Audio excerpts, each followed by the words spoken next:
Bismillahirrahmanirrahim. Assalamualaikum warahmatullahi wabarakatuh. Alhamdulillahilladzi arsala rasulahu bil huda wa dinil haqq yudhhiru 'ala dini kullih wa kafa billahi shahida. Asyhadu an la ilaha illallah wahdahu la syarika lahu wa asyhadu anna Muhammadan abduhu wa rasuluhu nabiyya ba'dah. Allahumma salli wa sallim wa katim wa barik ala nabiyyina wa syafi'ina wa maulana wa qudwatina wa imamina Muhammad wa ala alihi wa sahbihi wa man tabi'ahum bi ihsanin ila yaumiddin, amma ba'd. Sahabatku jamaah Majelis Keluarga Indonesia yang dirahmati Allah, alhamdulillah wa syukurillah, di pagi ini kita masih diberi kesempatan oleh Allah Subhanahu wa taala untuk bersua kembali dalam sebuah majlis ilmu yang mudah-mudahan inilah wasilah untuk mendapatkan ridha Allah Subhanahu wa taala, dan kita bersyukur atas semua nikmat kesehatan, nikmat kesempatan, nikmat iman dan Islam menjadi nikmat yang paling agung yang harus kita syukuri, karena dengan iman itulah kita masih istiqamah dalam menghadiri kajian-kajian ilmu, dan dengan kajian ilmu inilah mudah-mudahan sebagaimana disabda di firman Allah, Allah akan mengangkat derajat orang beriman dan orang-orang yang berilmu. Dan alhamdulillah dalam mengilmui ayat-ayat Allah inilah kita di pagi hari ini, di pekan keempat ya, di setiap bulan kita alhamdulillah bersama lagu kita Ustaz Khalil Alam. Di pekan pertama dan keempat kita akan selalu mengangkat tema-tema tentang ayat Allah yang berkaitan dengan Al-Quranul Karim, dan tema-tema yang kita akan angkat di pagi ini adalah tema pertama yang sangat terbaru ya, tema tentang bagaimana kita memahami surat Al-Qamar. Dan dalam surat Al-Qamar inilah kita akan membaca kawalah tentang bagaimana Allah Subhanahu wa taala sudah menunjukkan kepada umatnya sebuah mukjizat yang dimiliki oleh Rasulullah SAW, yaitu bulan terbelah. Dan tentu bukan hanya kisah itu yang akan kita angkat di dalam surat ini, dan insya Allah akan dipaparkan oleh guru kita Ustaz Khalil Alam. Dan sebelum masuk ke kajian, tentu saya selalu mengingatkan diri saya sendiri dan juga jamaah untuk memanfaatkan pagi yang penuh berkah ini, pagi yang didoakan oleh Rasulullah, Allahumma barik li ummati fi bukuliha, ya Allah berkahi untuk umatku, keberkahannya itu adalah salah satunya kita isi dengan sedekah. Dan mudah-mudahan sedekah yang kita amanahkan untuk kepada MKI, insya Allah akan kita salurkan sebagian untuk saudara-saudara kita di Gaza. Dan inilah amal yang insya Allah menjadi amal jariah yang akan terus dengan wasilah amal itulah Allah memberikan petunjuk kepada kita semua. Amin Allahumma. Baik, alhamdulillah guru kita sudah hadir bersama kita Ustaz Khalil Alam. Bagaimana kabarnya Ustaz? Alhamdulillah baik. Alhamdulillah. Alhamdulillah wa syukurillah. Dan alhamdulillah kita sudah masuk ke tema yang sebagaimana disampaikan ya di episode sebelumnya, tentang bagaimana kita akan mengangkat sebuah tema tentang surah Al-Qamar. Dan di surah Al-Qamar kita pahami banyak sekali hal-hal yang berkaitan dengan kisah. Tentu di balik kisah itulah yang harusnya kita ambil benang merah sehingga untuk menjadikan peringatan untuk kita semua. Tafadhol masykur Ustaz. Assalamualaikum warahmatullahi wabarakatuh. Waalaikumsalam warahmatullahi wabarakatuh. A'udzu billahi minasyaitonir rajim. Bismillahirrahmanirrahim. Alhamdulillahirabbil alamin. Allahumma shalli ala Muhammad wa ala ali Muhammad. Rabbana zalamna anfusana wa illam taghfir lana wa tarhamna lanakunanna minal khasirin. Rabbi shrah li sadri wa yassir li amri wahlul 'uqdatam min lisani yafqahu qawli. Amin amin ya rabbal alamin. Oke, hari ini kita lanjutkan kajian kita di dalam surat Al-Qamar ya. Masih ingat nggak terakhir kita ayat ke berapa? Baru pertama, Ustaz. Oh, baru pertama ya? Iya, baru pertama. Oke. Jadi baru di awal. Kemarin kan terakhir kita surat Al-Jumu'ah. Oke, baru pertama ya. Oke, sebentar saya ingat-ingat. Terakhir ayat ke...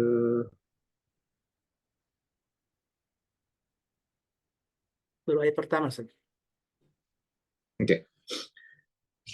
Oke, kita sudah pelajari pertemuan pertama di dalam surat Al-Qamar ini adalah surat yang sangat menarik untuk kita dalami ya. Karena di dalamnya itu banyak sebenarnya pelajaran-pelajaran yang mungkin ketika kita baca terjemahan, kita mengabaikannya tuh. Nah, hari ini kita coba memperdalam apa yang kita bisa pelajari dari surat Al-Qamar ini. Tentunya udah hampir sebulan yang lalu ya, kita sudah belajar surat Al-Qamar. Saya recap kembali apa yang kita sudah pelajari. Di ayat pertama Allah mengatakan iqtarabatis sa'at wa syaqqal qamar. Hari kiamat semakin dekat, bulan telah terbelah. Pertanyaannya pada saat itu adalah, Allah sudah mengatakan ini ratusan tahun yang lalu. Ayat ini turun sudah lama sekali, betul nggak? Ketika Iya. Rasulullah masih hidup. Kiamat telah dekat. Pertanyaannya adalah, sudah dikatakan ratusan tahun yang lalu, tapi kiamatnya belum ada juga. Bagaimana kita memahami ayat ini? Maka sederhananya adalah, dibandingkan sejarah manusia pertama kali, mulai dari Nabi Adam sampai zaman kita sekarang, perjalanan sejarah manusia itu sangat panjang sekali. Maka umatnya Nabi Muhammad itu di penghujung zaman itu. Jadi ketika di penghujung zaman, berarti dekat dengan kiamatnya, itu sangat dekat sekali dibandingkan sejarah umat pertama kali. Jadi kita memahami ayat pertama seperti itu. Kemudian ayat kedua, wa iyarau ayatai yu'ridu wa yaquluna sihrun mustamir. Kemudian jika mereka melihat ayat, ayat ini mengacu kepada apa? Ayatan mengacu kepada ayat pertama, yaitu apa? Bulan yang terbelah. Jadi bulan terbelah itu bisa dilihat oleh semua orang. Jawabannya iya, bisa dilihat oleh semua orang. Jadi bukan hanya disaksikan oleh orang Arab saja, tapi bisa disaksikan oleh banyak orang.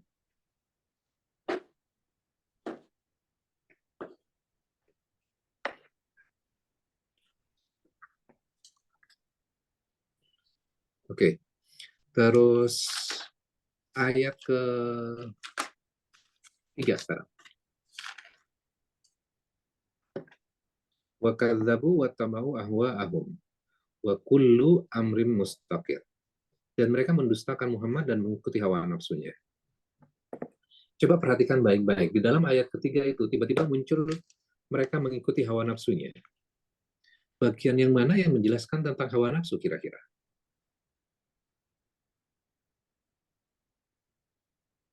Mereka menuduh tentang Nabi Muhammad tukang sihir itu. Ya, betul. Jadi satu, mereka melihat ayat, ya. Melihat ayat itu dengan apa? Dengan mata. Kemudian mereka bisa memproses nggak dalam pikirannya melihat kebenaran? Tentu bisa. Setelah melihat dengan mata, kemudian mereka bisa berpikir kan. Dan dari akal mereka bisa membuktikan bahwa itu sebenarnya kejadian peristiwa yang benar. Namun kebencian terhadap Nabi Muhammad mendominasi dirinya sehingga mengalahkan akal yang mengatakan kebenaran itu.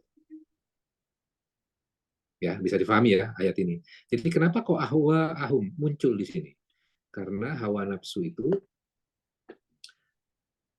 lebih mendominasi dengan daripada pikiran yang benar tadi. Jadi ini adalah sebuah proses ya, proses dalam pengambilan keputusan. Demikian juga dalam kehidupan kita gitu ya. Dalam keseharian kita, kadang orang memberikan nasihat kepada kita dan kita tahu bahwa nasihatnya benar. Namun kadang-kadang, siapa dia yang memberikan nasihat kepada saya? Artinya, akal kita mengatakan itu benar nasihatnya, tapi hawa nafsu kita, ego kita lebih mendominasi sehingga nasihat yang benar tadi kita abaikan. Bisa terjadi dalam kehidupan kita seperti itu. Oke, berikutnya ayat ke-4. Walaqad ja'ahum minal amba'i ma fihi mustajar. Dan sesungguhnya telah datang dari kisah-kisah yang di dalam kisah-kisah itu terdapat cegahan. Hikmatum balighah, suatu hikmah yang sempurna. Dan apa-apa peringatan-peringatan itu tiada memberikan manfaat. Nah, kita udah bahas semuanya dari ayat 1 sampai ayat kelima ya. Nah, Baru sekarang pertama, kita masuk. Hah? baru pertama ini. Iya, ya. Emang ayat keempat dan lima belum saya jelaskan ya? Belum. Oh, belum. Belum. Oke. Ini pertemuan pertama untuk membahas surat Al-Qamar. Oke. Baru pertama ya, sebentar. Saya jadi lupa soalnya. Oke, kalau gitu balik lagi ke dalam ayat ketiga coba.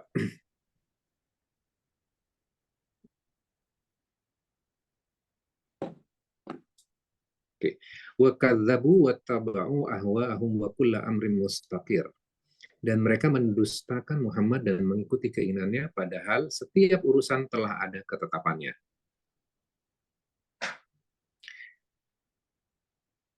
Di sini dibahas tentang ahwa'ahum, yaitu hawa nafsu. Ya.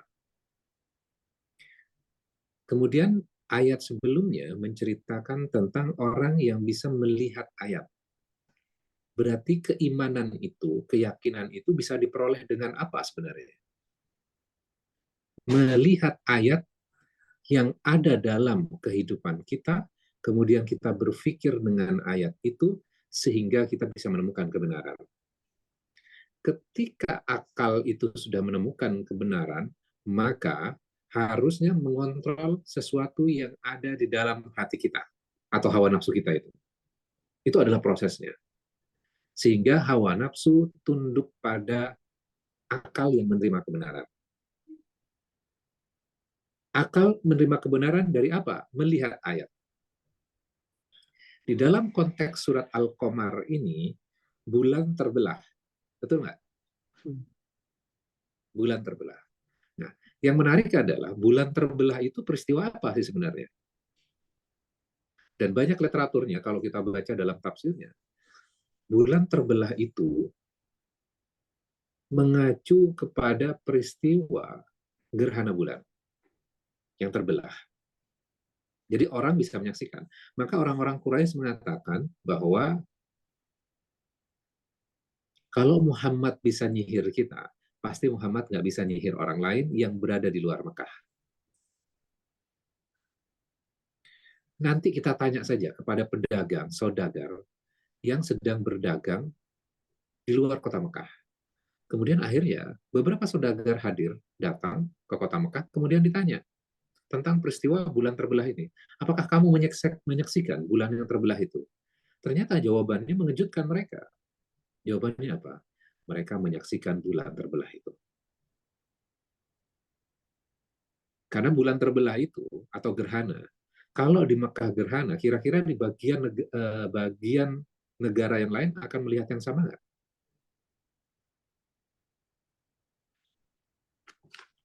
Tidak mungkin sini. Kenapa? Tidak melihat ya kalau Kalau beda-beda. kalau orang ngelihat bulan, seluruh dunia akan melihat itu. Apalagi negara-negara yang terdekat. Jadi kan tidak eksklusif dari satu daerah saja. Maka mereka, pedagang-pedagang itu mengatakan, kami melihatnya. Berarti peristiwa gerhana itu bisa disaksikan oleh banyak orang. Ya, bisa disaksikan oleh banyak orang.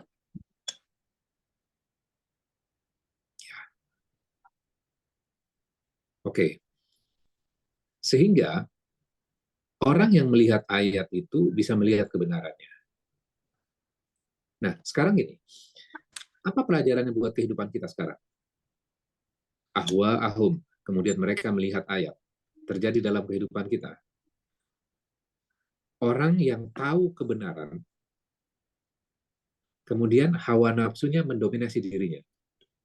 Sering terjadi dalam kehidupan kita.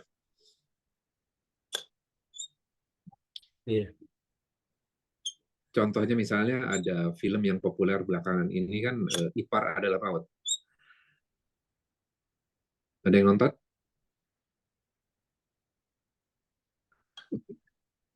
Ada yang nonton kayaknya Maman nonton itu. Enggak Yang nonton, nonton? nonton Pak Oke. Ustadz. Belum. Jadi itu sebenarnya diambil dari apa namanya true story gitu ya. Jadi judulnya diambil juga dari hadis Nabi, potongan dari hadis Nabi. Ipar adalah maut. Jadi ternyata perselingkuhan itu terjadinya di dalam rumah. Perselingkuhannya terjadi bukan dengan orang lain, tapi berselingkuhnya dengan adik iparnya sendiri. Maka judulnya kan ipar adalah maut. Nah pertanyaannya gini, orang yang berselingkuh, tahu nggak di akalnya dia, di pikirannya dia, bahwa perselingkuhan itu tidak dibenarkan. Dia tahu nggak, ujung perselingkuhan itu pasti akan membuat kehidupannya berantakan. Tahu nggak? Tahu kayaknya. Tahu. Orang yang mau berpikir pasti tahu bahwa itu tidak baik dan impact-nya akan buruk. Namun, hawa nafsunya, ada nafsu nggak di dalam hawanya dia? Ya. Ada.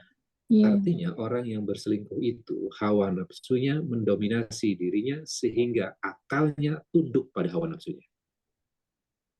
Itu lagi viral di film. Ya. Maka di dalam ayat ini kita bisa belajar ya. Ternyata controlling hawa nafsu menjadi hal yang penting. Ketika seseorang memperturutkan kaitannya dengan hawa nafsunya dia, itu sudah masuk definisi syirik nggak? Udah masuk definisi syirik. Karena harusnya dia tunduk kepada perkataan Allah di dalam Al-Quran, namun dia memperturutkan hawa nafsunya. Berarti hawa nafsunya lebih tinggi dibandingkan perkataan Allah di dalam Al-Quran. Ya. Maka sudah masuk ke dalam syirik.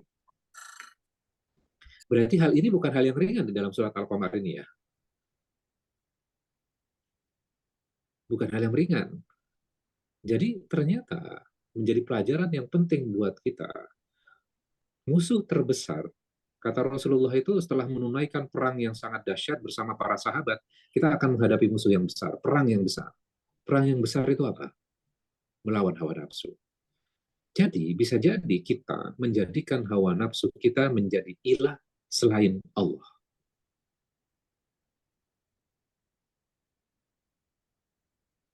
Pernah nggak dalam kehidupan kita melakukan hal seperti ini? Kelihatannya sepele, tapi ini adalah hal yang dasar sebenarnya, fundamental yang harus kita pahami, gitu ya. Walaupun kita bisa melihat bahwa kita nggak pernah tuh ruku dan sujud kepada hawa nafsu, betul nggak? Kita selalu ruku sujud kepada Allah. Namun, menyembah hawa nafsu tidak berarti harus ruku dan sujud. Tapi ketika kita tunduk dengan keinginan hawa nafsu kita, dan itu bertentangan dengan apa yang Allah inginkan, atau apa yang Allah larang, maka sesungguhnya kita sudah menyembah hawa nafsu.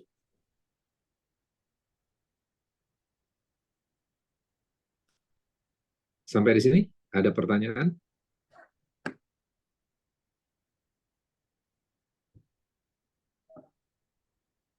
Belum, Ustaz. Oke. Jadi hati mengontrol pikiran, pikiran yang benar. Oke.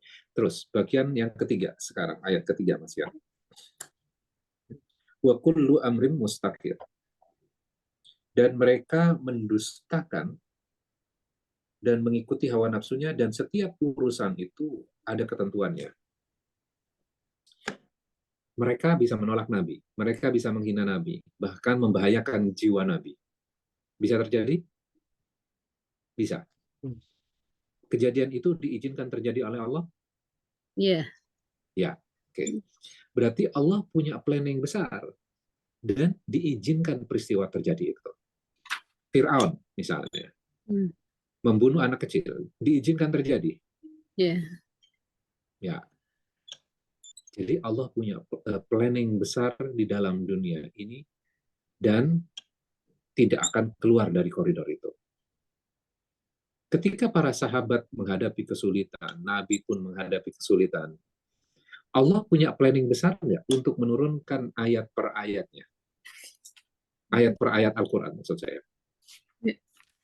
Iya. Ketika Nabi istrinya difitnah, turunlah ayat ini, surat ini. Ketika Nabi mengalami sebuah peristiwa perang, turun ayat. Artinya peristiwa-peristiwa besar itu sudah ada planningnya nggak sebenarnya? Ya. Ya. Maka kita bisa memahami wa kullu amrin mustaqir. Setiap urusan telah ada ketetapannya. Mereka bisa menolak kebenaran itu. Mereka akan bisa menolak itu. Bahkan mendustakan Nabi, mereka bisa mendustakan itu. Itu ada ketetapannya. Nah, ketika kita paham ayat ini, maka hidup itu akan lebih ringan nggak? Ya. Kalau setiap peristiwa diizinkan terjadi, masa kita nggak ikhlas dengan peristiwa itu? Akan membuat kita ringan. Ya. Oke, kemudian ayat keempat. وَلَقَدْ جَاءَهُمْ مِنَ الْأَنْبَاءِ مَا فِيهِ مُزْدَجَرٌ. Dan sungguh telah datang kepada mereka kisah-kisah yang terdapat cegahan.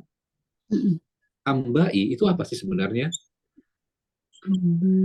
Kisah-kisah yang kalau kisah-kisah itu kita perhatikan, kita kasih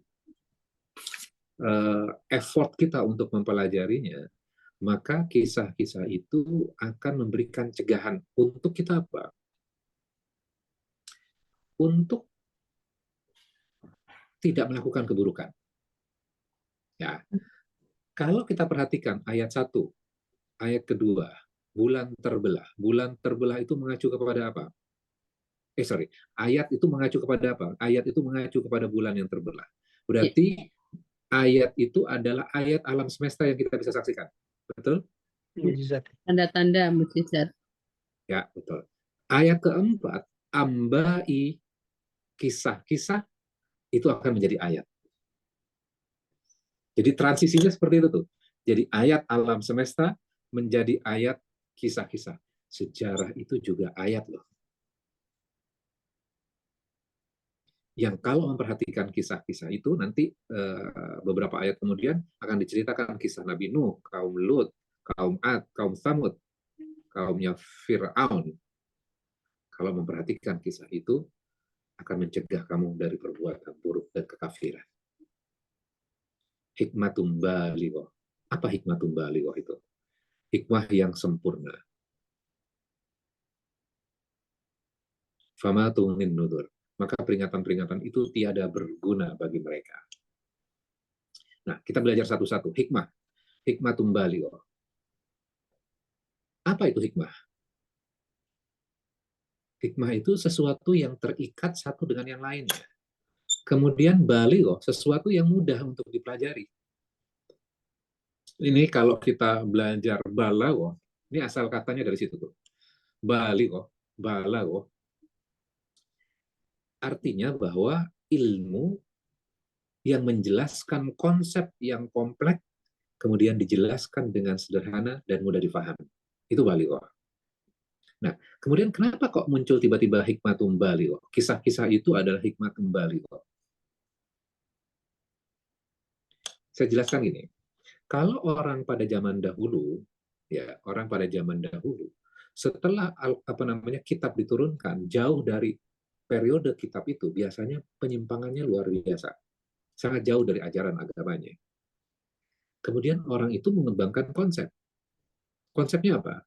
Ketika seseorang tahu tentang masa depan, maka orang itu punya hikmah. Dia tahu peristiwa yang akan terjadi nih. Wah, orang ini punya hikmah. Kemudian orang banyak mendatangi orang-orang ini. Supaya apa? Supaya urusan-urusannya dia di masa yang akan datang, tentang anak, tentang karir, tentang jodoh, itu bisa diselesaikan. Dapat bocoran. Maka orang itu dikatakan orang yang punya hikmah. Dan kita kagum dengan orang-orang seperti ini.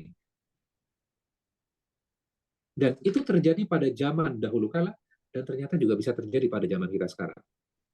Banyak nggak orang-orang datang kepada guru spiritual untuk bertanya tentang masa depannya dia? Banyak. Maka dengan ayat ini, hikmatum balighah, kamu memperhatikan kisah-kisah yang ada di dalam Al-Quran itu sudah mengandung hikmatum balighah, hikmah yang bukan hanya pada kehidupan kita saja, tapi sampai ending dari kehidupan, dan ternyata bukan sampai ending dalam kehidupan, kisah itu akan melewati batas kehidupan sampai ke akhirat. Namun yang terjadi sekarang adalah kita kagum dengan hikmah-hikmah orang yang hidup, kemudian menceritakan kisahnya, misalnya kisah artis yang hijrah, kita bisa menangkap hikmah nggak dari kisah artis itu yang hijrah? Kita memperoleh pelajaran, oh iya kisahnya ini ya, saya mendapatkan hikmah. Bisa terjadi seperti itu? Iya. Bisa. Bisa. Seorang guru misalnya, bercerita, wah kita kagum sekali, wah ilmunya luar biasa ya. Seorang motivator memberikan motivasi, kita kagum dengan kisahnya, nilai-nilai yang disampaikan, wah penuh dengan hikmah. Kira-kira hikmah yang disampaikan orang-orang yang hidup itu, hikmahnya terbatas nggak periodenya? Ya, terbatas. Terbatas. Kalau artis itu diundang berulang-ulang, kira-kira dia akan memberikan kisah yang sama nggak? Ya, sama. Sama. Hmm. Akan berulang-ulang. Kalaupun nggak berulang, ada periodenya tuh, atau ada range value hikmahnya. Dia tidak akan periode yang panjang sekali tuh. Ya, kita kagum dengan itu semuanya, dan akhirnya kita tidak kagum dengan hikmah yang ada di dalam Al-Quran. Hikmah kisah-kisah yang ada di dalam Al-Quran itu bukan hanya hikmah kaitannya dengan kehidupan yang pendek saja, periode kehidupannya itu akan panjang sampai akhir kehidupan, dan juga sampai akhir. Terjadi nggak dalam kehidupan kita, kadang-kadang kita kagum dengan kisah seseorang, entah motivator, entah guru kita, dan kita mengabaikan kisah yang ada di dalam Al-Quran. Saya sudah tahu kisah di dalam Al-Quran, pasti gitu aja. Oh, kisah Nabi Nuh, ya gitu aja. Kadang kita punya mindset seperti itu. Maka ketika kita baca ayat ini, hikmatum balighah, kisah di dalam Al-Quran ini melebihi hikmah-hikmah yang ada dalam kehidupan kita sekarang, yang Allah akan ceritakan di dalam Al-Quran ini. Itu loh mindsetnya yang pengen dibentuk dengan ayat ini. Tapi bukan berarti kisah-kisah orang dalam kehidupan itu nggak punya arti ya. Mereka punya hikmah. Tapi hikmah yang ada di Al-Quran jauh lebih dahsyat.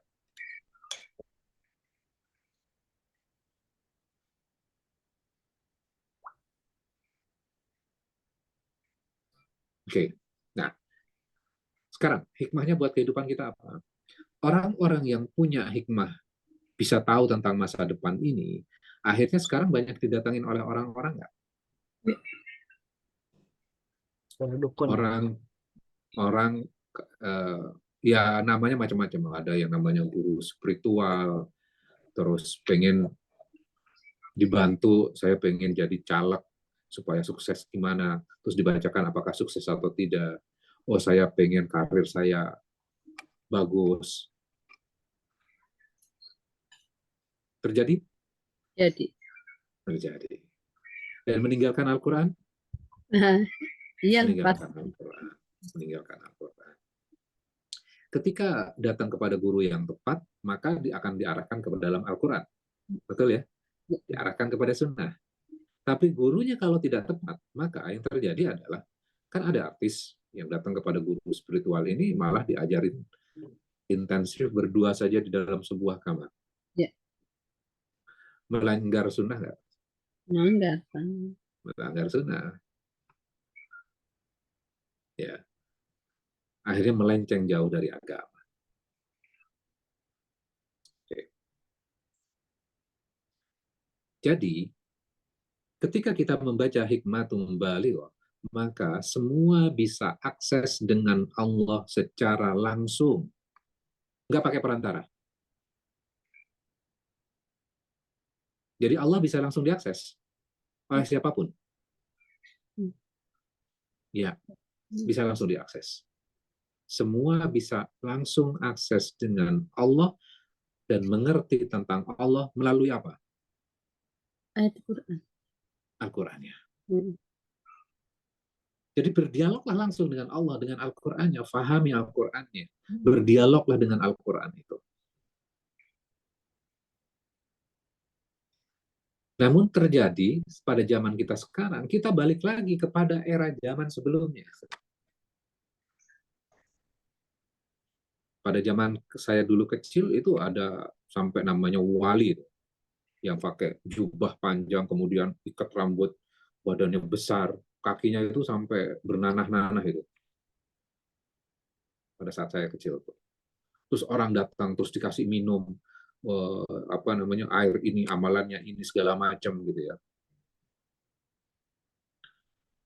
Suruh cari burung, gagak, kemudian dipakai buat mandi. Itu melenceng jauh nggak dari agama? Iya, melenceng jauh. Melenceng jauh. Melenceng jauh dari agama. Tuni. Nah, di ayat ke berapa? Ke ayat 5. Di situ ada kata tuni. Ya. Apa maknanya? Tuni adalah peringatan yang datang tidak membuat mereka bebas dari kebutuhan. Itu maknanya.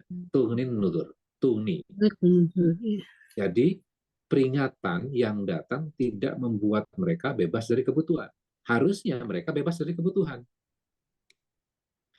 Karena orang-orang itu mendatangi guru-guru spiritual yang bisa melihat masa yang akan datang, kemudian mereka konsultasi, kemudian mereka mengungkapkan tentang kebutuhannya. Akhirnya mereka terbebas dari kebutuhan-kebutuhan itu. Tidak. Akhirnya mereka tergantung sama orang. Harusnya ketika engkau memperhatikan Al-Quran, maka kamu akan terbebas dari kebutuhan dengan makhluk, karena engkau langsung dengan aku. Dengan Allah. Bisa difahami nggak konsepnya ini? Harusnya kisah-kisah yang ada di dalam Al-Quran itu membebaskan kita dari kebutuhan terhadap makhluk. Dan kau selalu akan bergantung dengan aku. Maka ayat ini, hikmatum baligh di dalam Al-Quran itu penuh dengan hikmah, dan tapi ternyata peringatan-peringatan itu atau kisah-kisah itu tidak berguna sama sekali bagi kamu dan tidak membebaskan kamu dari kebutuhan. Kalau kita hanya bergantung kepada Allah, hidup akan nyaman. Hidupnya akan nyaman. Ayat ke-6 sekarang. Fatawalla anhum yauma yad'u da'i ila syai'in nukur. Maka berpalinglah engkau dari mereka. Rasulullah diminta apa ini? Berpaling. Rasulullah berhenti nggak melakukan dakwah? Enggak. Enggak. Padahal perintahnya fatawalla anhum. Berpalinglah.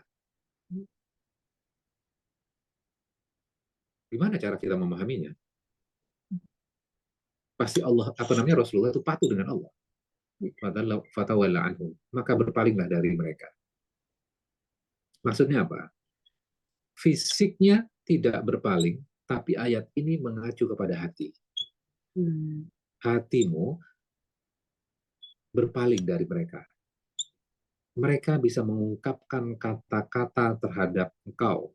Mereka bisa melakukan aktivitas yang menyakiti engkau. Hatimu berpaling dari mereka. Kamu tidak pantas disakiti dengan perkataan mereka dan perbuatan mereka. Hati kamu bukan untuk mereka. Hati kamu untuk aku saja. Kira-kira gitu tafsirnya. Jadi nggak usah baper, tapi dakwahnya tetap lakukan dengan mereka. Bisa dipahami ya? Nah, ayat ini powerful nggak buat kehidupan kita sekarang? Kadang kita memberikan nasihat kepada orang lain, tapi baper. Saya kasih nasihat berulang-ulang, tapi dia nggak mau ngikutin. Maka ayat ini bisa jadi formulasi kepada kita. Sampaikan dakwahnya, hatinya nggak perlu. Hatinya hanya untuk Allah saja. Dahsyat ya ayat ini ya. Fatawalla anhum yauma yad'u da'i ila syai'in nukur. Ya. Oke, terus ayat ke-7 sekarang.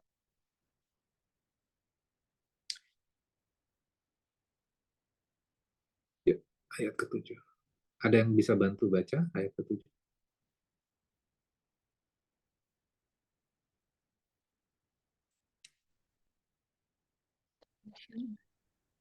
Izin ya Ustaz. Ya, silakan. A'udzubillahiminasyaitonirrajim. Bismillahirrahmanirrahim. Khusya'an absaruhum yakhrujuna minal ajdasi ka'annahum jaradum muntashir. Pandangan mereka tertunduk ketika mereka keluar dari kuburan, seakan-akan mereka belalang yang berterbangan. Oke. Ayat sebelumnya bercerita tentang orang-orang yang masih hidup. Tiba-tiba transisinya. Ini orang sudah meninggal dunia semua nggak? Ya. Ya. Ya. Kita harus bisa memahami gini. Kadang dalam sebuah film, kadang kan kisahnya adalah kisah sekarang. Kemudian tiba-tiba lompat 10 tahun yang akan datang. Dalam film kan seperti itu ya. Ya. Jadi kisahnya itu dicepetin 10 tahun yang akan datang. Kemudian lompat lagi 20 tahun yang akan datang. Bisa terjadi dalam film seperti itu ya modelnya ya. Maka di dalam Al-Quran ini bercerita tentang Rasul yang sedang ditolak, didustakan. Kemudian tiba-tiba Allah menceritakan masa yang akan datang. Ini namanya hikmatul balighah nih, melewati batas kehidupan. Orang sudah mati semuanya, kemudian ketika mereka keluar dari kuburan, kemudian mereka dibangkitkan, pandangan mereka tertunduk. Seakan-akan mereka belalang yang berterbangan. Ya. Jadi kumpul semuanya menyebar tuh. Dibangkitkan kemudian menyebar. Kemudian ayat ke-8.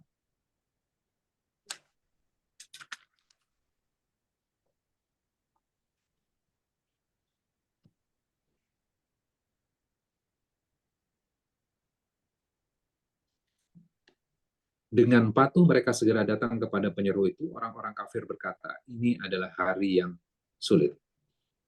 Hadza yaumun asir. Ini adalah hari yang sulit. Jadi orang-orang kafir akhirnya menyadarinya kebenaran itu. Ya, menyadari. Dan mereka mengatakan ini adalah hari yang sulit.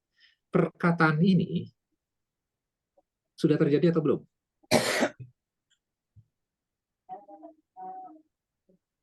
Belum terjadi hari kiamat ya. Ya, belum terjadi. Sudah Tapi terjadi. dialognya, kejadian peristiwa yang masa yang akan datang sekarang dikisahkan kepada kita sekarang. Ini hikmah nggak berarti? Kasih bocoran. Ini loh yang akan terjadi kelak. Yaqulul kafirun. Orang-orang kafir itu akan berkata, hadza yaumun asir. Ini adalah hari yang sulit. Ini peristiwa bukan sekarang. Peristiwa ini terjadi di masa yang akan datang, tapi Allah kabarkan kepada kita sekarang. Itu hikmah nggak berarti? Hikmah. Ini namanya hikmatul balighah. Dan kita bisa memahaminya dengan sederhana. Oh, saya nggak suka kaitannya dengan hari kiamat. Itu nyeremin sekali. Kebangkitan itu serem segala macam. Nggak usah ngomongin tentang seperti itu. Tapi di dalam Al-Quran menceritakan nggak? Berarti katanya Allah Maha Penyayang. Harusnya Allah Maha Penyayang, kabarkan aja yang baik-baik. Apakah kalau kita sayang, hanya mengabarkan sesuatu yang baik saja? Enggak. Enggak. Sesuatu yang buruk juga kita bisa akan ceritakan. Ya. Supaya apa? Jangan melakukan itu. Maka Allah ingin menunjukkan kasih sayangnya nggak sih sebenarnya? Dengan menceritakan ini semua kepada kita. Ya. Oke. Berikutnya, ayat 9. Nah, ini baru masuk ke dalam kisahnya. Di dalam ayat ke-9, kadzabat qablahum qaumun nuhin fakadzabu 'abdana wa qalu majnunun wasdujir. Sebelum mereka, berarti mereka ini mengacu kepada siapa? Quraisy. Sebelum Quraisy, kaum Nabi Nuh, kaumnya Nuh juga telah mendustakan rasulnya. Maka mereka mendustakan hamba kami dan mengatakan dia orang yang gila, lalu mengusirnya dengan ancaman. Kalau kita perhatikan baik-baik ayat ke-9 ini, mereka mengatakan Majnun, orang gila, terjadi nggak kepada zaman Nabi? Jadi ayat ini bercerita tentang masa yang lalu, tapi sekarang kamu mengulang sejarah itu. Dan perhatikan baik-baik di dalam kata ini. Kadzabat, fakadzabu. Kok diulang 2 kali ya? Kenapa kok diulang 2 kali ya? Berarti Allah memberikan sebuah penekanan. Mereka sedang mendustakan siapa? Abdana. Abdana itu apa? Hamba kami. Kan ayat ini bisa aja berbunyi fakadzabu Nuh. Mereka mendustakan Nuh. Kan gitu kan? Tapi kenapa diganti Abdana? Hamba kami. Saya berikan ilustrasi seperti ini supaya bisa memahami ayat ini. Kalau misalnya di perempatan ada polisi, kemudian kita melanggar, kemudian kita kesal dengan polisi ini, kemudian kita pukul. Ini peristiwa pertama. Dipukul polisi itu, dan polisinya terjatuh. Peristiwa kedua, polisi yang sama, tapi dia nggak pakai seragam, dipukul. Kira-kira hukumannya lebih besar yang mana? Peristiwa satu atau peristiwa kedua? Satu. Itu satu. Kenapa? Kenapa? Saya pakai seragam tadi, identitasnya Ada jelas. atributnya. Ya, ketika dia pakai seragam, berarti dia mewakili siapa? Institusi ya, institusi. Institusi, betul. Dia mewakili institusi kepolisian. Dia hadir di situ mewakili negara. Untuk menegakkan undang-undang. Betul? Ya. Oke. Ketika dia melepaskan seragamnya, dia tidak mewakili negara, kan? Ya. Oke. Berarti ketika engkau memukul polisi yang menggunakan seragam, hukumannya akan jauh lebih besar. Karena kamu melawan negara. Nah, balik lagi ke dalam ayat. Abdana. Hamba kami.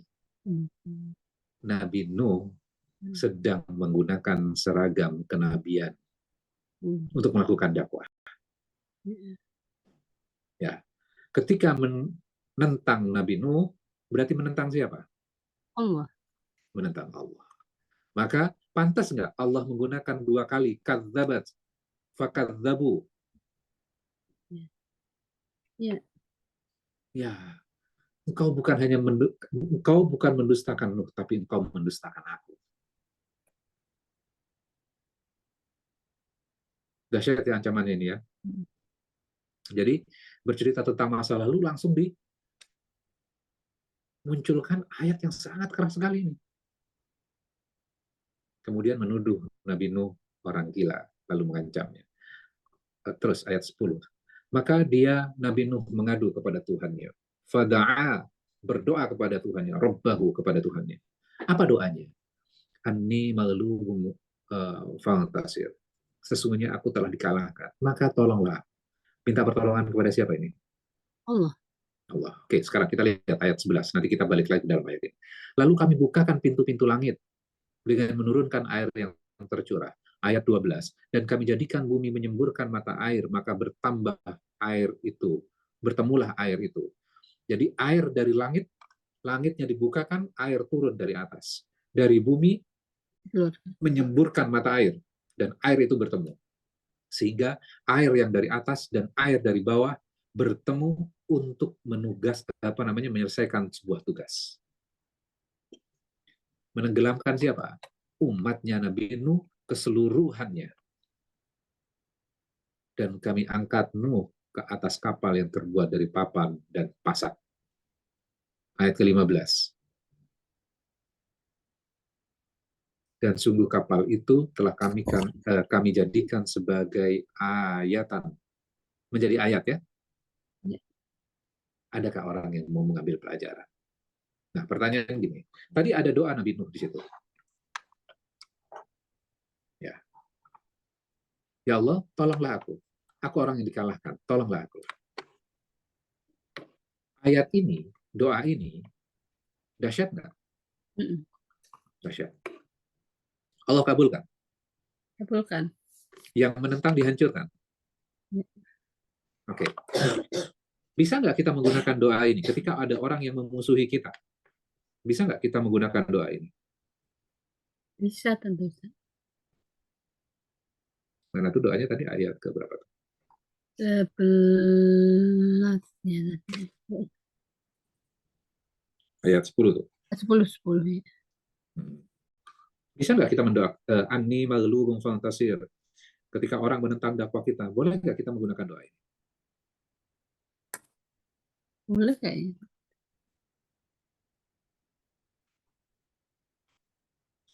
Jadi ketika kita melihat ada doa, kita benar-benar harus paham konteksnya. Ya. Nabi Nuh berdakwah kepada kaumnya berapa lama? Apa? 950 tahun. Ya, Hampir 1000 tahun kan? Berarti stamina dakwah Nabi Nuh panjang sekali ya. Kuat sekali ya. Siang, malam, pagi, dan sore. Ini pagi sore bukan restoran, ini dakwah pagi sore gitu ya. Dilakukan. Oh, mungkin pagi lagi sibuk, sorenya didatangi. Siang mungkin sibuk, malam didatangi. Ya. Tapi ternyata tidak berubah juga. Mungkin anaknya, mungkin cucunya. Setelah terjadi periode dakwah yang sangat panjang dengan stamina dakwah yang luar biasa yang dimiliki oleh Nabi Nuh, baru Nabi Nuh mengungkapkan doa ini. Nah, kita baru kasih dakwah 5 hari saja, orang itu menolak. Kita mau doa ini. Ya Allah, lenyapkan dia. Dia kaum yang menentang, ya Allah. Tepat nggak berarti? Enggak. Tidak. Jadi doa di dalam ayat ini kita harus paham dulu konteksnya apa. Kadang-kadang kan cuma belajar satu ayat ini untuk memusnahkan musuh gitu ya.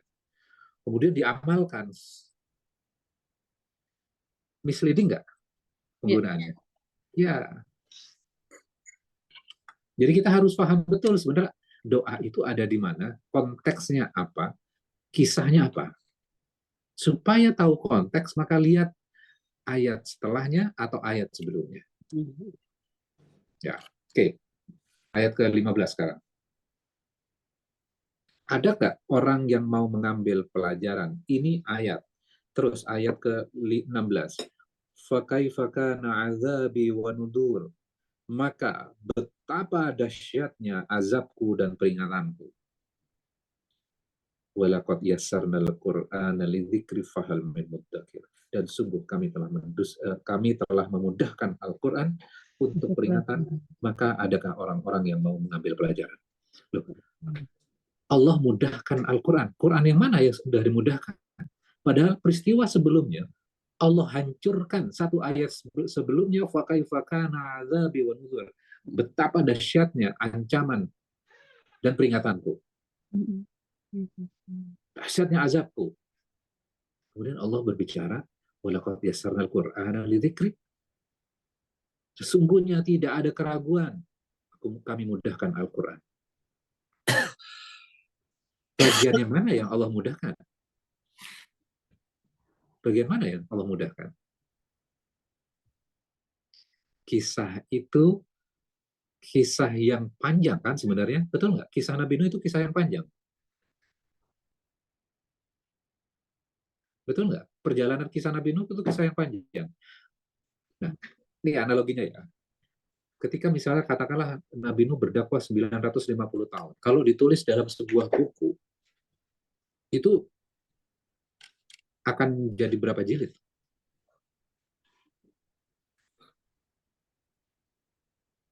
Dialognya setiap hari, dakwahnya. Kira-kira akan panjang nggak? Panjang sekali. Pertanyaan berikutnya. Ketika panjang seperti ini, kemudian kita baca, pasti kita ketika belajar sirah Nabi Nuh, wah ini penting, ini penting, ini penting, ini penting, ini penting. Semua jadi penting. Summary-nya kita saja, itu bisa berjilid-jilid jadi buku juga. Ya. Ketika kita belajar sirah, belajar sejarah, tanpa Al-Quran, maka kita akan melihat hal-hal yang penting, semua menjadi penting. Namun ketika kita melihat Al-Quran, Allah summary-kan kisah itu di dalam Al-Quran dengan sederhana, tapi kamu nggak akan kehilangan esensinya. Itu loh yang membedakan kita belajar sirah di dalam Al-Quran dan belajar sirah tanpa menggunakan Al-Quran. Allah sudah samarikan buat kita. Ini loh pelajaran yang pentingnya. Mereka mendustakan Rasul kan? Mereka sebenarnya mendustakan aku. Apa yang sebenarnya didakwahkan oleh Nabi Nuh? Kamu nggak akan kehilangan esensinya. Nah, sekarang gini. Walaqad yassarna. Yassarna itu artinya bahwa kami mudahkan orang untuk mengakses. Seluruh dunia tahu nggak kisah Nabi Nuh ini? Ya. Ya. Ada filmnya? Ada filmnya? Kayaknya ada ya. Ada. Mm, Arkeolog Nabi Nuh? Ada? ada. Diteliti? Ya, Ya. betul. Oke. Seluruh dunia tahu tentang kisah Nabi Nuh. Non-Muslim, Muslim tahu tentang kisah Nabi Nuh. Mereka sebutnya Noah, gitu ya. Tapi itu mengacu kepada Nabi Nuh. Mereka meneliti, mereka bikin film, mereka bikin tulisan. Namun apa yang mereka lupakan? Esensi ajaran Nabi Nuh mereka lupakan. Yang mereka ingat tentang penyelamatan umat manusianya. Terjadi. Jadi, Maka walaqad yassarnal Qur'ana lidzikri. Kami mudahkan Al-Qur'an itu untuk peringatan, untuk menjadi pelajaran. Maka kisah-kisah di dalam Al-Quran kadang kan dikompek oleh Allah. Betul nggak? ya, Dikompek, ya. disamerikan. Supaya apa? Memudahkan kepada kita. Coba kalau kita suruh baca 9 buku misalnya. Kemudian kita diminta esensinya dalam satu kalimat misalnya. Susah kan? Mm, Maka Allah sudah samerikan di dalam Al-Quran itu. Maka Allah mengatakan, وَلَقَدْ يَسَّرْنَا الْقُرْآنَ لِذِكْرِ فَهَلْ مِن مُدَّكِرٍ. Ceritakan Nabi Nuh dalam bentuk yang kompak, kemudian menjelaskan betapa dahsyatnya azabku. Berarti menjelaskan tentang siapa sebenarnya? Menjelaskan tentang Allah, tentang kekuasaannya. mm, Apa ajaran Nabi Nuh? Untuk menemukan Tuhannya, menyembah Allah saja. Bertauhid kepada Allah. Ya kan? Kamu nggak akan kehilangan esensi pelajarannya. Kadang kita kan sibuk dengan sesuatu yang sebenarnya di dalam Al-Quran nggak penting kan. Misalnya, ketika kita belajar surat Al-Kahfi misalnya, pemuda Ashabul Kahfi itu berapa sih jumlahnya? 3, 4 dengan anjingnya, 5 orangnya, 1 lagi anjingnya, atau 7 orang, 1 anjing. Berapa jumlahnya? Allah jawab nggak di dalam Al-Quran itu? Ternyata Allah nggak jawab. Esensinya bukan itu, bukan tentang jumlah. Namanya siapa? Disebutkan nggak? Enggak. Tidak disebutkan. Ya, tidak disebutkan karena bukan itu esensinya. Maka di dalam Al-Quran tidak menyebutkan secara detail orang-orangnya karena fokusnya memang bukan itu. Tapi pelajaran yang ada dalam kisah itu yang jauh lebih penting. Cuma kita kadang kepo dengan sesuatu yang tidak ada dalam Al-Quran dan meninggalkan Al-Quran.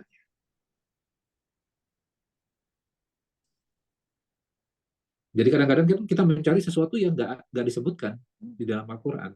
Fokus kita ke sana tuh. Tapi kita meninggalkan yang Allah abadikan di dalam Al-Quran ini. Tragedi nggak pada umat Islam? Ya.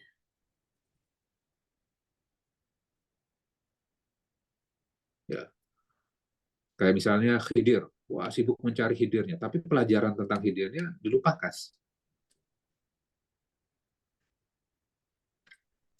Oke. Oke, sampai ayat 17.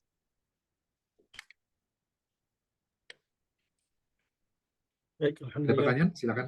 Syukurlah kita sudah mentadaburi ya satu ayat pertama sampai 17, dan ini menunjukkan betapa Al-Quran ini sesungguhnya menjadi pelajaran bagi kita dan Bahkan Allah menyindir ya dengan kita, apakah Al-Quran itu tidak dijadikan sebagai pelajaran ya. Padahal Allah sudah mudahkan Al-Quran itu untuk eh, mendapatkan pelajaran.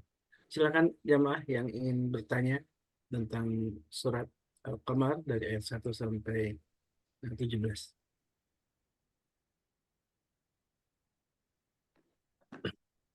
Dan konteks dimudahkan Allah untuk dimudahkan Al-Quran itu juga ini menjadi sebuah alasan, ini juga alasan ya Ustaz, ya, bahwa Al-Quran itu mudah dihafal karena juga ini didukung dengan ayat ini saja.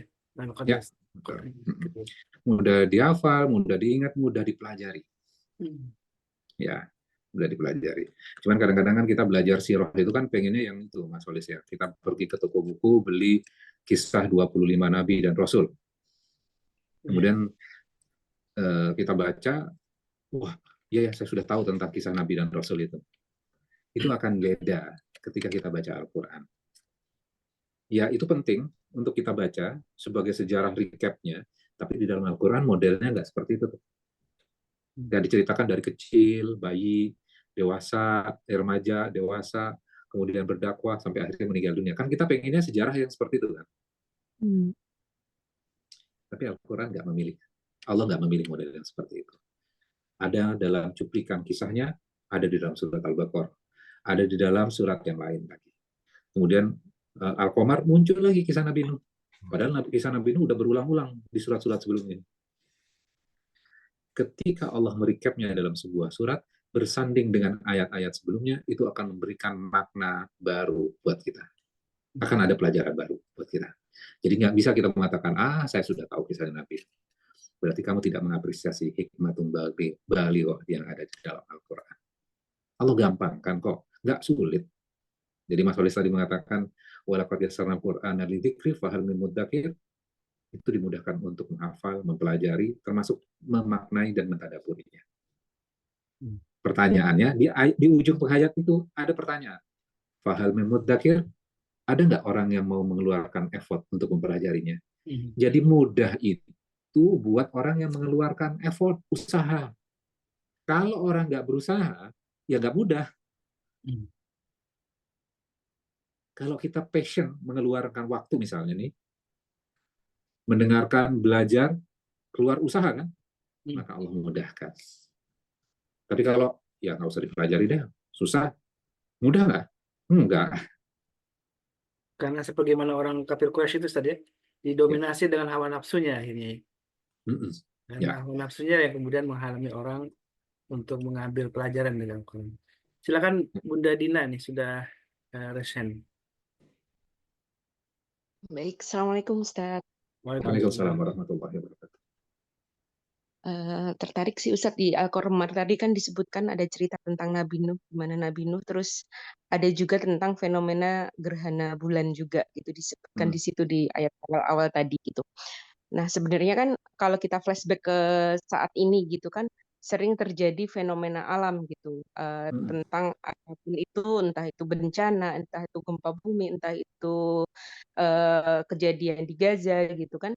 Nah, sebenarnya itu kan juga mengandung pelajaran-pelajaran yang harus kita tadaburi juga, tafakuri juga gitu ya. Hanya untuk orang berpikir lah pastinya gitu. Apakah kita dalam menjalani kehidupan itu apakah sudah benar dan lain sebagainya gitu.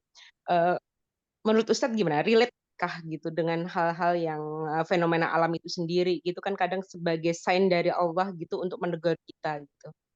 Seperti itu Ustadz. Nuhun. Ya, Masya Allah pertanyaannya. Jadi kalau kita lihat surat Al-Qamar, tadi kita diantarkan bahwa bulan terbelah itu adalah ayat. Kemudian habis itu berganti sejarah adalah ayat. Kita berpikir ketika kita baca Al-Quran, kita membaca ayat. Betul nggak? Ya. Setelah kita membaca ayat, kita baca Al-Qurannya, Al-Quran mendorong kepada kita perhatikan ayat yang itu terus. Perhatikan ayat yang di luar Al-Quran. Karena bulan terbelah itu di dalam Al-Quran atau di luar Al-Quran? Dalam kehidupan kita kan? Dalam alam semesta ini. Berarti di luar Al-Quran. Itu juga bagian dari ayat. Kisah Nabi Nuh itu kan sejarah kan? Sejarah kan? Sejarah itu juga ayat. kayak presiden cerita tentang itu loh, sejarah kehidupan saya. Itu kan pengen menunjukkan apa? Tentang dirinya kan. Allah pengen menunjukkan tentang kekuasaannya, tentang sejarah itu adalah bagian ayat itu juga. Dan Allah tunjukkan bahwa yang menentang Nabi Nuh, aku hancurkan mereka. Allah pengen menunjukkan kekuasaannya, guys. Pengen menunjukkan kekuasaannya. Jadi pengen menunjukkan tentang ayat-ayatnya atau simbol-simbol kekuasaan. Ya. Nah, pertanyaannya tadi adalah, apakah yang di sekitar kita itu ayat? Ya, semua adalah ayat. Nanti kisahnya Fir'aun itu ayat nggak? Ya. Ayat. Jadi orang yang menolak itu ayat. Ayat. Orang yang patuh itu ayat nggak? Ayat. Jadi kalau semua ayat, berarti kan kita harus menghormatinya. Betul? Ya. Wong Nabi Musa diperintahkan Allah datangin Fir'aun. Kejahatan Fir'aun apa? Itu. Membunuh bayi. Ya. Kejahatan yang utama, mengaku dirinya sebagai Tuhan. Dan dia mengaku dirinya sebagai Tuhan. Terus perintahnya kepada Nabi Musa yang diberikan Allah kepada Nabi Musa apa? Datangi Fir'aun dan ucapkan perkataan yang baik. Nah, kalau kita yang datang pada zaman kita sekarang, wah, kalau pengusaha kayak gini, kafir kamu, kafir gitu kan. Itu ngikutin sunnah siapa itu? Ya, ternyata ketika kita belajar Quran, ya Allah, banyak yang salah ya masih ada. Istighfar lah gitu. Wong Nabi Musa saja diperintahkan kepada Fir'aun, orang yang paling ngeyel, yang paling ya istilahnya kalau kafir ada derajatnya, itu yang paling kafir itu. Maka diceritakan berulang-ulang tuh di dalam Al-Quran. Tapi perintahnya kepada Nabi Musa, datangi dia, nasihati dia, mungkin dia bisa berubah, nasihati dengan baik.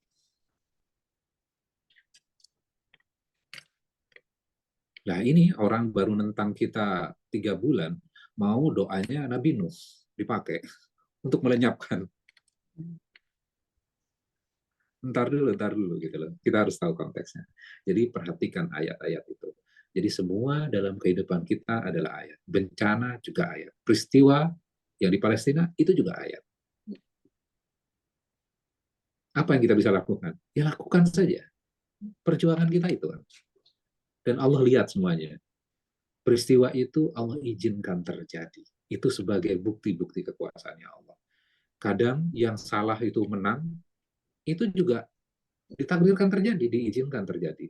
Nanti yang kuat, kalau kamu mau berusaha, nanti kamu akan kumenangkan juga. Itu juga ayat. Kan sudah ada dalam sejarahnya. Nah, gimana kita mau menang? Mau kita masih sibuk sama kunut nggak kunut, cingkrang nggak cingkrang, yasinan nggak yasinan. Gimana kita akan bersatu kalau seperti itu? Yang paling penting kan tauhidnya sama, Qur'annya sama, Rasulnya sama, udah selesai. Terserah mau cingkrang nggak cingkrang, jenggot nggak jenggot, itu bukan yang esensialnya, bukan. Itu cabang-cabangnya saja. Maka jangan mempermasalahkan yang cabang-cabang itu. Kita seringkali mempermasalahkan yang kecil-kecil. Sehingga yang besar mendapatkan perhatian nggak? Tidak. Gitu. Mudah-mudahan bisa menjawab itu. Masih ada? Silakan. Kalau soal fenomena bulan terbelah ini, Ustaz, yang seringkali juga diangkat ya dalam berbagai macam berita tentang fenomena bahwa tidak hanya fenomena, bukan fenomena gerhana gitu, bahwa itu adalah memang hakiki bahwa bulan itu terbelah, dan seringkali ada yang dengan berbasis gitu kan menunjukkan foto-foto bulan yang ada retakannya gitu ya. Walaupun itu saya nggak tahu juga mungkin apakah ini menjadi sebuah pembahasan nggak Ustaz? Apakah memang itu sebuah fenomena real terjadinya pembelahan bulan itu? Artinya memang bulan dibelah gitu ya oleh Allah. Atau memang itu fenomena alam yaitu gerhana gitu? Ya, fenomena alam itu yang membuat sebenarnya siapa? Allah. Kadang kan gini ya, kita itu pengen ayat sesuatu yang spektakuler, pengen bukti mukjizat yang spektakuler, betul nggak? Kayak tongkatnya Nabi Musa tuh, bulan tiba-tiba terbelah, gitu ya. Nah, sebenarnya Allah sudah memaparkan ayat-ayatnya setiap hari kepada manusia nggak? Ya. Tapi manusia itu pengen sesuatu yang spektakuler menurut dirinya dia. Padahal spektakuler itu sudah diberikan setiap hari. Bulan ya sunset, sunrise, itu peristiwa besar nggak? Ya. Peristiwa besar terjadi setiap hari. Gerhana, kita pernah menyaksikan gerhana. Ada nggak manusia yang tidak didatangi oleh ayat Allah dengan gerhana, matahari terbenam, sunrise, dan ternyata manusia dipaksa melihat ayat-ayat ini. Dipaksa itu bukan keterpaksaan gitu loh.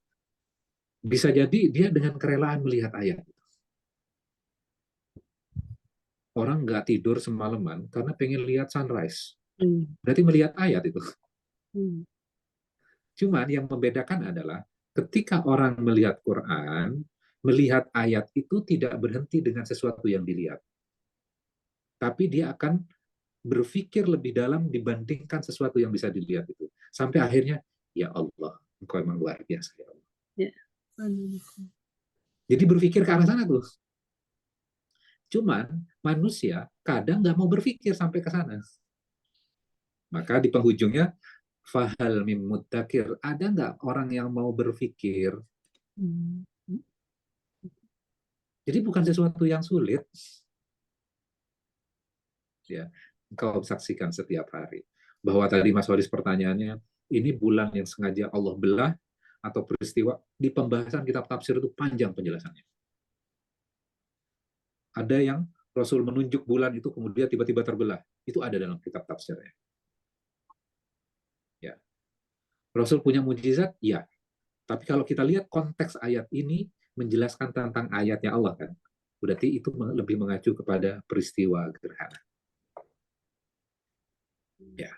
Maka tadi saya menceritakan ada orang Arab Quraisy yang mengatakan, kalau sihir kan cuma kita saja yang kena sihir di Mekah saja. Kalau orang di luar Mekah pasti Muhammad nggak bisa melakukan sihir kepada mereka. Ya kalau jokesnya sekarang kan kalau ilmunya dia melewati laut pasti nggak berlaku tuh. Ya, kira-kira gitu. Ternyata jokesnya orang Arab kayak gitu juga gitu loh. Kalau Muhammad bisa nyihir kita tentang bulan terbelah itu, pasti orang-orang Arab di luar Mekah nggak bisa menyaksikan itu. Ternyata peristiwa itu bisa disaksikan oleh banyak orang. Ya. Nah, kadang-kadang gini ya, mungkin sebagai tambahan ya. Kadang-kadang ketika kita membaca tafsir, itu kan pembahasannya panjang dalam satu ayat. Betul nggak? Maka, kadang-kadang kita masuk ke dalam tafsir itu, lupa balik lagi ke dalam ayatnya. Ya, maka kalau kita baca surat Al-Qamar ayat pertama, iqtarabatis sa'atu wasyaqqal qamar, kemudian kita baca ayat kedua, wa iyyaru ayatan, mereka melihat ayat. Oh, berarti sesuatu yang bisa dilihat oleh banyak orang tuh. Jadi mengacunya kepada apa? Sehingga kalau kita belajar secara sistematis, melihat ayat per ayat, ayat setelahnya dan segala macamnya, pemahamannya akan lebih komprehensif. Kadang-kadang kan kita masuk dalam tafsir itu, kita dibawa ke alam tafsir ini, guys. Pendapat ini, pendapat itu, akhirnya kita bingung. Yang benar yang mana nih? Betul nggak? Maka balik lagi ke dalam ayatnya. Oh, yang paling masuk akal yang mana nih? Oh, ternyata ulama ini mengacu pada sini. Oh, kayaknya yang cocok yang ini nih. Ya. Tapi kebenaran itu adalah milik Allah. Kita berusaha untuk bisa memahaminya saja. Bisa jadi orang lain memiliki makna yang berbeda dengan kita. Nggak ada masalah itu. Makanya dalam kitab tafsir itu, pendapatnya kan macam-macam ya. Kadang baca satu ayat, kalau dalam tafsirnya, tafsir klasik ya, satu ayat bisa 32 pendapat. Nah, kalau 32 pendapat, yang mana yang benar? Semua itu pendapatnya sahabat.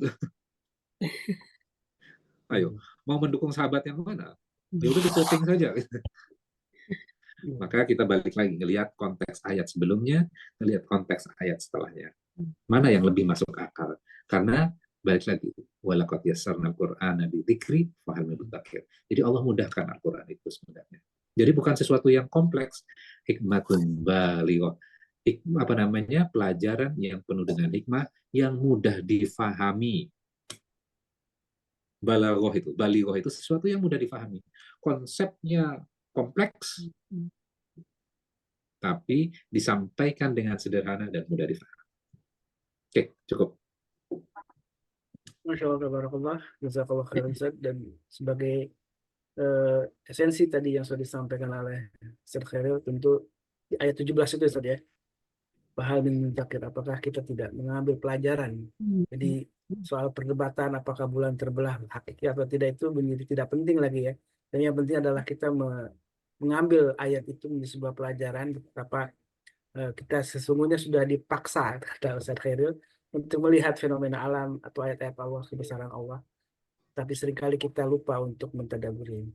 Masalah tabarakallah, mudah-mudahan pagi ini pagi yang memberikan kita inspirasi, sebuah kajian pemula tentang pembuka ya, tentang surat Al-Qamar. Dan insya Allah mudah-mudahan Allah mudahkan kembali di bulan depan, di minggu pertama kembali kita akan mengaji tentang lanjutan surat Al-Qamar. Dan masih bersama guru kita Ustaz Khairul Alam. Mari kita doakan juga Ustaz guru kita, mudah-mudahan Allah Subhanahu wa taala selalu berkahi beliau bersama keluarga dan juga jaga dalam perjalanan dakwahnya. Dan tentu doa ini untuk kita semua jamaah yang dimuliakan Allah. Mari kita saling mendoakan sesama jamaah semoga kita untuk Allah Subhanahu wa taala memberi kita kesehatan, keberkahan hidup, dan tentu sehat walafiat menjadi sarana bagi kita untuk menjadi lebih baik lagi dalam beribadah dan beramal soleh. Dan tentu mari kita juga manfaatkan pagi ini dengan bersedekah, sedekah yang rutin dilakukan, mudah-mudahan termasuk kepada apa yang disebutkan oleh Nabi kita yang mulia, bahwa amal yang paling dicintai Allah adalah aqwamu wa in qalla, yaitu adwamu wa in qalla, itu adalah keistiqomahan kita melakukannya, wa in qalla, walaupun sedikit.